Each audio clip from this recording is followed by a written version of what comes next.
Hi, I'm Corolla. On Instagram, I'm @FromCorolla. In this video, let's take a closer look at the Ferris Wheel Press ink and pen set called the Dabbler. I'll show you how to ink it up and then we'll do a writing and drawing sample. If you want to find out more about the Ferris Wheel Press ink and pen set, the Dabbler, take a look at the description below. So we're going to take a closer look at the Dabbler pen and ink set from Ferris Wheel Press. And I'll ink it up for you and do a writing and drawing sample so you can take a look at what it looks like. So the tip that is in this set is a soft brush tip. You can also get a 0.8 millimeter fine tip or a 0.5 millimeter needlepoint. So there are three tips that you can choose from. This one is the brush tip.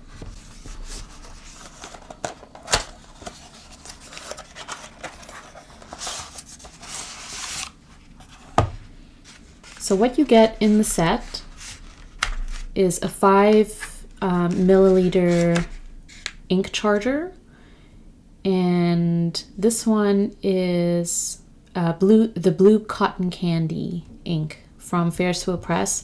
I believe it was an early release from them. This is not one of their latest inks. So I don't have this in my collection, and I'm very curious to try it out and do a swatching.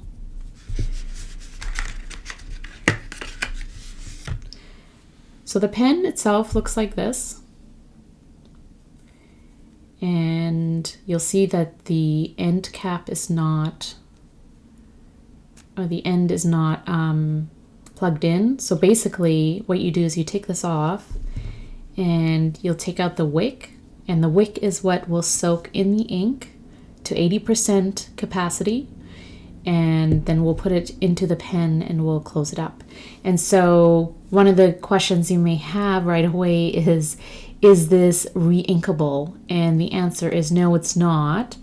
But I'm pretty sure that this pen would last for quite a while with the ink that it's going to soak up.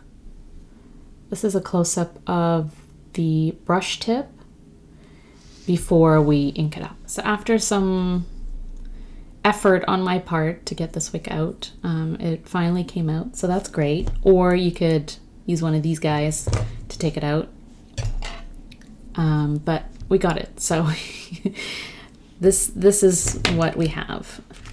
Okay, we're gonna now fill this pen with ink, and the ink that they include in the set is a non-shimmer ink. It's a standard ink because they do caution that if you use a shimmer ink or anything that has particles, it may get stuck as it's trying to make its way through the feed to the tip. So that's just something to be aware of. It's a good idea to use the ink that they include or use a standard ink of your choice. So we're going to put the wick into the ink and we'll fill it up to about 80%.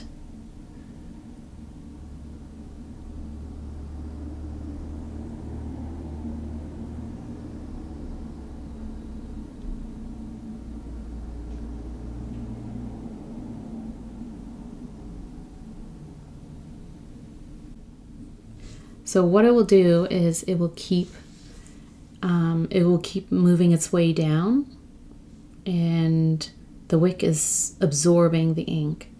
And so if you over saturate it, then you may have some of the ink leaking out of the tip, or you may have, a lot of saturation on your paper. So just fill it up enough so that it continues to absorb to the top. And then we'll place it into the pen. So that's in the pen now. And when you put the end cap on, it will push the wick all the way down, and that will allow the ink to be absorbed into the feed and into your tip. So what you're meant to do is push the end on until you sort of hear it click and it seals the back of your pen. There we go. I didn't hear anything, but I can see that it is now fully sealed and locked in place. And that is probably why you can't refill these pens, is because it may be difficult to get this end cap off and reabsorb ink into this wick. So as you can see, the tip is now absorbing the ink. So the ink is moving down, and we'll let that absorb, and then we'll write with it. In the meantime, while we wait for that to absorb, I'm going to do a quick swatch and writing sample with the ink itself so that we can see the color and what it looks like as a swatch. So to do the swatch, I'm going to use Kakimori River paper. That's part of this paper pad from Galen Leather. And I'm going to use my trusty Kakimori stainless steel nib in a mini contoured nib holder by River City Pen Company. And we're going to do a little bit of a swatch.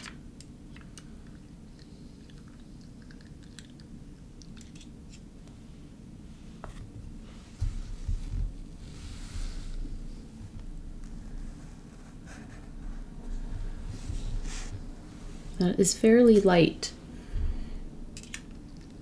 It's a fairly light ink. And this is called Blue Cotton Candy.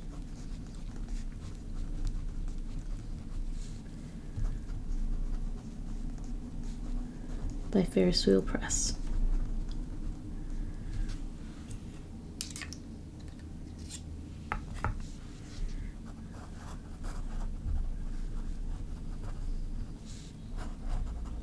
It is a very light shade, but I like it. It's a very nice muted sort of blue, but I'm not sure how legible the writing is going to be with the pen. So I'm very, very eager and curious to see what it looks like. So this is what it looks like, what the ink looks like when I swatch it with a Kakimori nib. And to me, it looks very light. And yeah, so we'll kind of see what this soft ink looks like in this brush pen. So we've waited for a few minutes for this pen to saturate the ink that we filled up. And I think it's ready to go. So we're just gonna try it out. And just to note that the longer you sort of leave the pen, it will saturate a little bit more, I would assume. But we'll give it a go for now and just see how it writes. So you can write with this. As anyone who does hand lettering, a brush tip is used for headers, or when you're doing fancy lettering. We're just gonna do some lettering here.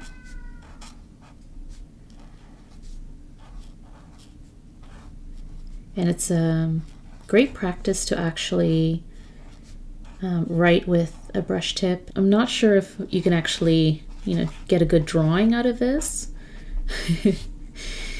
but you can do some coloring or sketching. I think that would be great for that, is to do some sketching. And as light as this ink is, you could probably do some highlighting as well. That will make a great highlighter.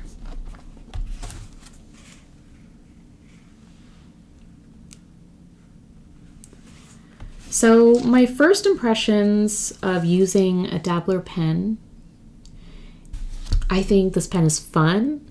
I think it's a great idea. This is not the first pen of its kind in the market. There are others where you can soak the wick into an ink and use a tip with it. This is my first time trying out a brush tip, so that's interesting. And I think the brush tip was actually pretty comfortable to write with, and I do like the writing if you can see it. So that looks great. And the brush tip is actually pretty good to write with. comfortable. The pen is comfortable to hold.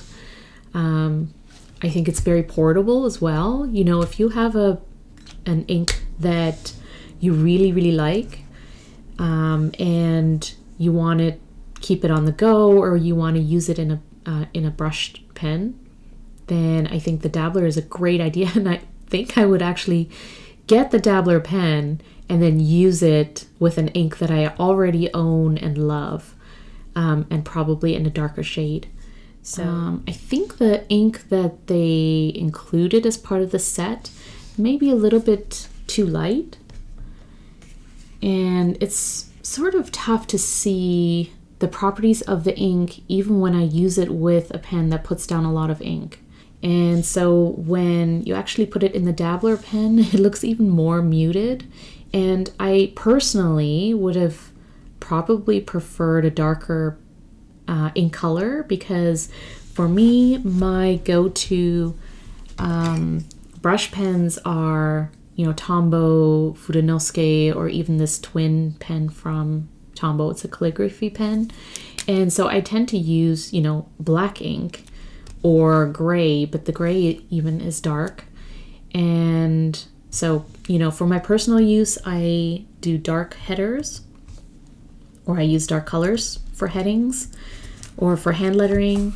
And I'm not sure I would be able to read this if I use this as a header. So, you know, great for sketching, great for highlighting.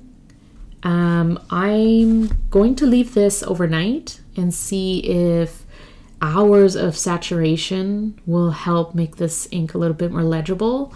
But just comparing against, you know, dipping a Kakimori nib directly into the ink and writing with it, I can see that the ink is meant to be light.